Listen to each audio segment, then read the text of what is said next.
Today on the program, the city of Haven, Kansas, voted to remove the words "In God We Trust" from their police cars. But yesterday, they changed their minds. We'll tell you what happened. Also, because today is primary day in 5 states, millions of Americans will be voting. And we're going to tell you a bit more about the voter guide that I just discussed with you from the creator of it. Stay tuned for that conversation and why it can help you vote and help us collectively change the country. Also, many states have banned therapy that can help people deal with unwanted same-sex attraction. Many states have made that kind of therapy illegal for minors. Well, today, a Washington state therapist was in court arguing that it's unconstitutional for the state to prohibit him from having private conversations with his clients. We'll tell you about that case coming up later in the program.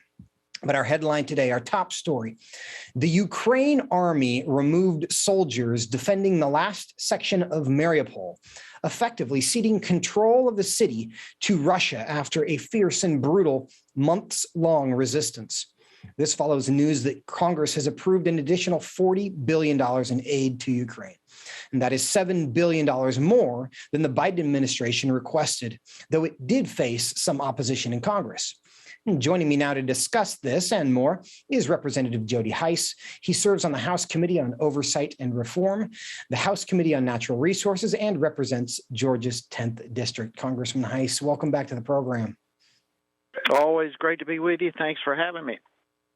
Well, we are glad to have you. The Ukrainian army has waged fierce resistance against Russia. So the recent news about the withdrawal from Mariupol could be disappointing. What's your reaction to this development? Yeah, it's disappointing, but listen, this is far from being over. I fully anticipate there'll be a reversal when all is said and done. And the Russian army is being pounded from this. This is a battle, a war that has been much more severe than they ever anticipated. Putin has exposed his evil intents to the entire world. He has lost a massive amount. About a third of his military forces have been lost in this. And so this thing is not over. This is just one step. And, again, hats off to the brave people and leadership of those in Ukraine. They have just been amazing and really inspiring to watch them defend their country. Congressman Hice, do you see this perhaps as an example of one step back before there are 2 steps forward? Yeah, I mean, certainly I'm hopeful that that's what this is going to indicate, that, and that's what I mean by saying this is far from over. I think this is, they have pounded that city, and there's been massive deaths there. I don't know how the Ukrainians can stand up at this point, but I believe they will come back. I believe, again, the Russian forces have been severely handed significant blows, both to their equipment as well as their personnel. And so I think when all is said and done, Ukraine is going to come out on top of this. Other developments out of Ukraine and really out of the United States with respect to Ukraine, Congress has approved, it looks like $40 billion in additional aid to Ukraine. Of course, everyone is hopeful that Ukraine is going to win. But there are concerns in Congress about the oversight of these funds, as well as whether we can actually afford this. Do you think this package is the right thing to do at this time? No, I don't, and for multiple reasons, not the least of which is the process by which this bill came to us as members of Congress. Probably we had fewer than 2 hours, certainly just a couple of 2 or 3 hours before we were voting on it. Here's $40 billion, no pay-fors. We didn't even have time to read the bill, didn't know what was in the bill, didn't know where the money was going to be spent, had no accountability for the funds, and yet we're voting on it. And unfortunately, this is yet again one of Nancy Pelosi's philosophies that, unfortunately, for many Republicans is becoming standard operating procedure, and that is, let's vote on it and then find out what's in it. That is unacceptable to me, and it's $40 billion when we are facing our own debt of some $31 trillion. We simply don't have money to throw around. In addition to that, the entire military budget for the Ukraine is somewhere just around $6 billion of U.S. money.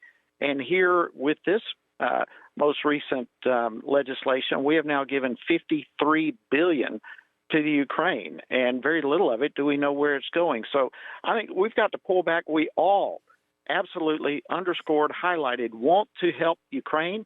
We just need to do so in a responsible way that indeed is enabling equipment and money to go where it's needed, and not for money to end up going to liberal, radical, left-wing wish lists. And that's the type of thing that we're dealing with here. Congressman Jody Hice, I know we have to let you go shortly here to go vote. One other issue I would like to tackle with you quickly. Recent reports have revealed the Center for Disease Control was tracking the location data of millions of America during the height of the COVID pandemic. You sent a letter recently looking for answers. What are you hoping to find out with that?